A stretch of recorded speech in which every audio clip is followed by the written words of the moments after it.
بسم اللہ الرحمن الرحیم۔ السلام علیکم ورحمۃ اللہ وبرکاتہ۔ معجزہ دیوار کا جھک جانا حق گوئی کا انعام۔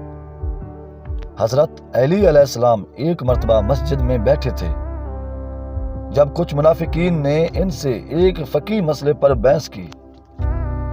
وہ چاہتے تھے کہ مولا کو کسی بحث میں الجھا کر شرمندہ کریں۔ مسئلہ کچھ یوں تھا: اگر کوئی شخص نماز کے دوران قبلہ کی طرف سے ہٹ جائے تو کیا اس کی نماز قبول ہوگی؟ حضرت علی نے فرمایا، اگر وہ جان بوجھ کر ہٹے تو نماز باطل ہے، لیکن اگر غلطی سے ہو تو اللہ کی رحمت وسیع ہے۔ ان لوگوں نے کہا، اگر ایسا ہے تو ہم دیوار کو قبلہ مانتے ہیں، اب تم اسی وقت ہمیں اس کا ثبوت دو۔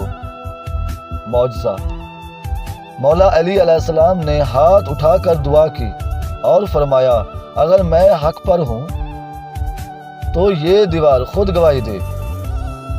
اسی وقت مسجد کی وہ پرانی دیوار جو سالوں سے سیدھی کھڑی تھی